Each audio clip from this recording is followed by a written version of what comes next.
Last summer in July, Ryan started feeling poorly, weak, some nausea, some fevers, throwing up. He's normally a hard worker, and some days he wouldn't have any energy to do things. And we noticed these purple bruises on his chest in the morning, petechiae they call them, I found out later. And we called, so they took him in, looked at him, examined him, did a blood test, and said, well, we'll call you shortly with the blood test results. And my wife takes the call, and they're telling her what it is, and she writes down that it's leukemia.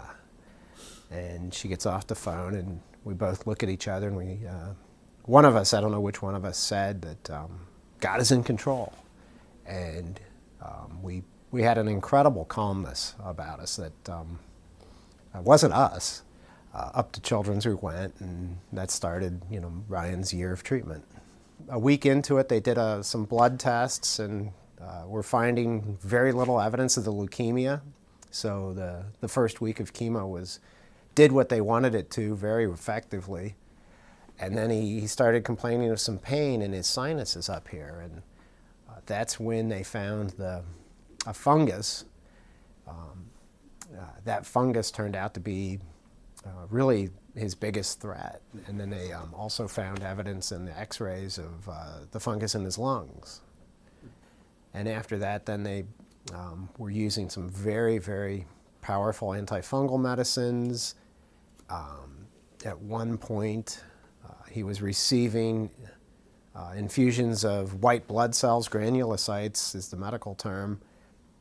And one morning, one of the doctors is in the room, and I'm talking to her, and she led me to believe that Ryan's condition didn't have hope.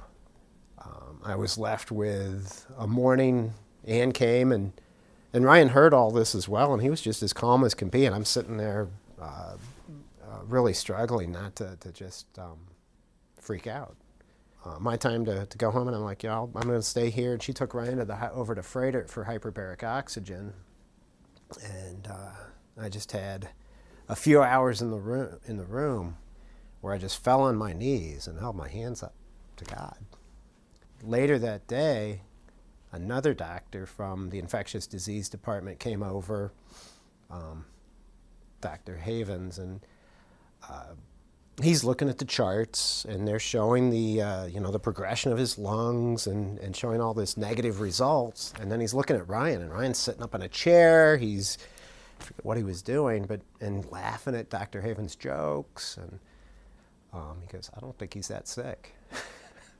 I'm like, wow, I had quite a morning emotionally for you to tell me that. And obviously it was wonderful news to me, but finally it was like this big celebration, and the doctors, I think one of the doctors came by pretty happy. Hey, we're gonna let you go home.